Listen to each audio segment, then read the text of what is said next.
Kita nih mengusung konsep green beauty gitu ya. Apakah dengan konsep yang Anda usung ini berarti ada komitmen yang lebih dari Avoskin Group untuk memberikan atau menaruh unsur-unsur ESG ini lebih dalam lagi dalam pembuatan produk Anda, dalam distribusi produk Anda, dalam komunikasi campaign marketing Anda, bagaimana? Ya, kalau dari Avo Group itu dimulai dari campaign perusahaan Avo Sustainable Living, dan ini dimulai dari internal karyawan. Karena sebelum kami ngomong ke konsumen, semua harus mulai dari belakang, which is itu karyawan. Nah, turunannya itu dituangkan ke campaign setiap brand. Avoskin contohnya memiliki campaign Love Avoskin Love Earth sebagai perwujudan green beauty concept. Nah, apa yang sudah dilakukan? Sebenarnya kalau dari karyawan sendiri dulu, setiap bulan itu karyawan selalu mengembalikan botol packaging bekas. Oke, Di kantor, kami punya mesin bekerja sama dengan pihak ketiga. Oke. Kemudian botol itu dikumpulkan rata-rata 1.000-1.500 botol itu terkumpul setiap bulan, dan ketika diakumulasi itu bisa dipakai ulang dan dihancurkan kemudian jadi barang yang lebih tepat guna. Contohnya kemarin kami bikin CSR itu bikin alas untuk baca Al-Quran itu dari limbah dari botol packaging tadi gitu.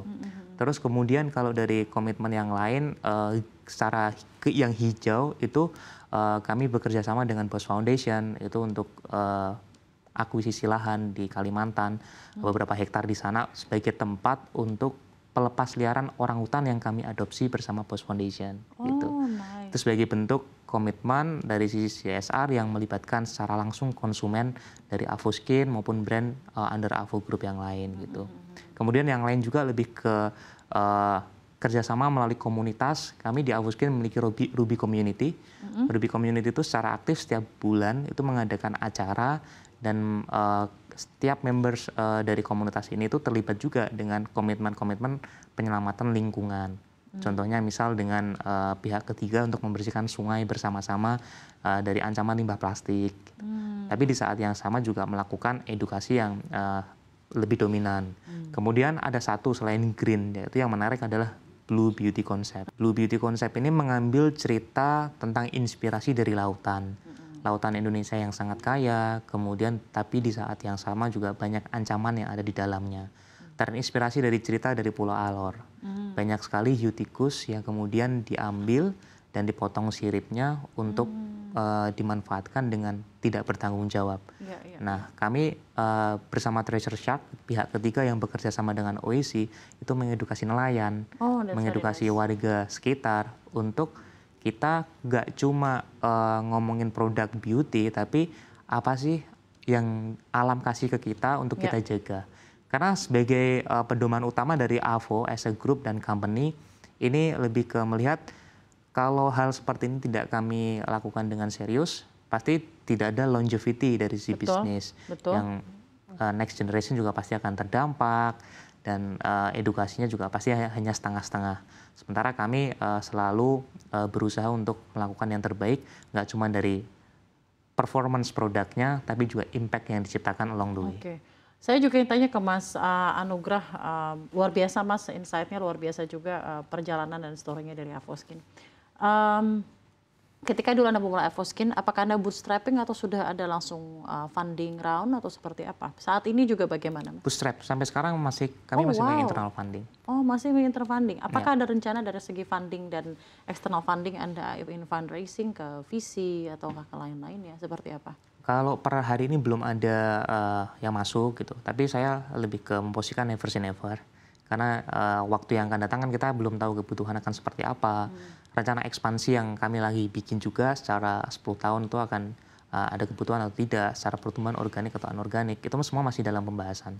Tapi dalam periode waktu berjalan ke depan, kami tidak menutup kemungkinan semua opportunity yang ada. Oke, baik. Tantangan utama apa Mas dalam menjalani Avoskin sejauh ini yang paling berat menurut Anda? Maksudnya tadi saya sudah bilang bahwa landscape kompetitor kan juga semakin luas dari lokal gitu ya. Tapi di satu sisi juga ada serbuan produk-produk dari luar gitu ya, untuk skincare, untuk lain-lainnya gitu ya. Apakah itu juga mempengaruhi landscape bisnis Anda? Tantangan utamanya apa? Bagaimana Anda cara caranya untuk memitigasi hal tersebut? Ya, faktor pertama pasti biaya yang dari waktu ke waktu itu selalu sulit untuk diprediksi karena volatilitas tadi itu juga sulit untuk dijagain gitu. Ya. Kemudian rantai pasok yang itu sangat related sama external parties. Once itu udah terakumulasi, pasti secara agregat kenaikan harga produk tidak bisa dihindari gitu. Ya. Di saat yang sama, serbuan barang-barang impor yang ilegal gitu, kemudian maupun yang legal, tapi startnya tidak sama, itu juga cukup memberikan tantangan. Oke. Contohnya serbuan dari barang-barang dari China itu, secara langsung itu memberikan tekanan untuk industri yang ada di lokal. Karena beberapa kali saya juga mengumpulkan local brand founders untuk kita berbicara, dan pasti selalu yang dibahas adalah tantangan dari Chinese brands. Oke, dan Kenapa kira-kira itu bagaimana crucial? caranya bersama-sama untuk mengatasi? Sebenarnya POV-nya lebih ke kami tidak bisa bermain dari sudut pandang perusahaan per perusahaan saja, tapi butuh support juga dari pemerintah. Karena kalau kita melihat dari sisi landscape ekosistem yang ada di sini sama di luar itu berbeda. Mereka udah sangat dominan secara ekosistem dan pasti outputnya adalah barang dengan harga yang very kompetitif. Betul. Sementara di sini banyak hal yang masih dependent, tergantung dengan pihak luar. Nah itu sih yang sebenarnya kami butuhkan dari sisi regulasi. Karena standarnya berbeda, di awal harus ada sedikit tambahan proteksi untuk pelaku lokal. Tapi ketika sudah sampai titik tertentu, pemain lokal juga tidak boleh dimanjakan. Harus mulai dilepas untuk bisa bertarung kalau levelnya sudah lebih apple to apple. Oke, baik. Jadi ada harapan dari pemerintah yang sebenarnya ingin sampaikan mengenai hal ini. Ya, pastinya ya.